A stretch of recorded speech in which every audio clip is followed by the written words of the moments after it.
phone rang. Jay was sure it was going to be his old man with some lame excuse as to why Lalo wasn't getting home that night.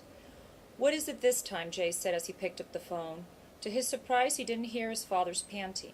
There was some static, but it was quickly interrupted by someone shouting at a distance, his brother Lalo's voice. There was anger in his speech. As soon as Lalo realized that Jay had already answered the call, he rapidly changed his tone of voice and gently spoke back to him. "Hey, bro, look, there's been somewhat of an accident. This girl crashed into me, and well, it seems like it's going to be a bit of a problem getting this girl to pay for the damage. Don't worry, though. Call Mom and tell her that." "Tell her what?" Jay said. The phone goes dead. No address, no explanations, just silence. Lalo grew up back when nobody believed in ADD. Kids that showed hyperactivity and lack of attention were not considered to be sick.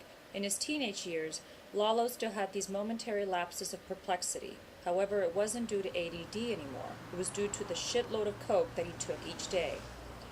The night of the accident, he was real hammered. He was used to driving while being drunk by this point in his life, and in fact he really enjoyed it.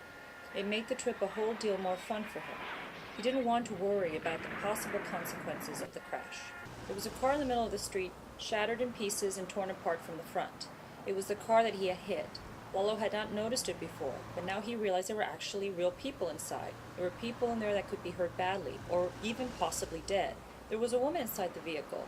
I wonder if Lalo knew who he had killed. Lalo was standing in the middle of the street. Lalo pulled out his cell phone. He figured he needed to call somebody.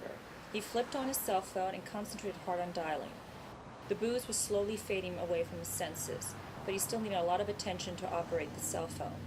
Who should he call? He wondered. His father wasn't likely to be home. He never was. Sister?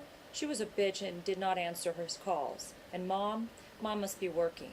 The logical choice was his loving little brother. "Hey, bro, look, there's been somewhat of an accident. This girl crashed into me, and well, it seems like it's going to be a bit of a problem getting this girl to pay for the damage. Don't worry, though. Call Mom and tell her that." Jay called me before the accident to tell me about Lalo leaving the house drunk and hammered. I had cousins driving all over town searching for him. I was worried about Lalo driving in his condition. He may kill himself or somebody. I was the one to get there the first. I have to tell you that it was an unpleasant sight, sitting on the sidewalk in a big white body, indistinguishable by the blood on the face. My stomach felt empty as I approached that last person. I was nervous. I couldn't tell if it was my brother. I made my way slowly to the pink car. I peered inside and caught a glimpse at the driver's face. It was me, Lalo's sister.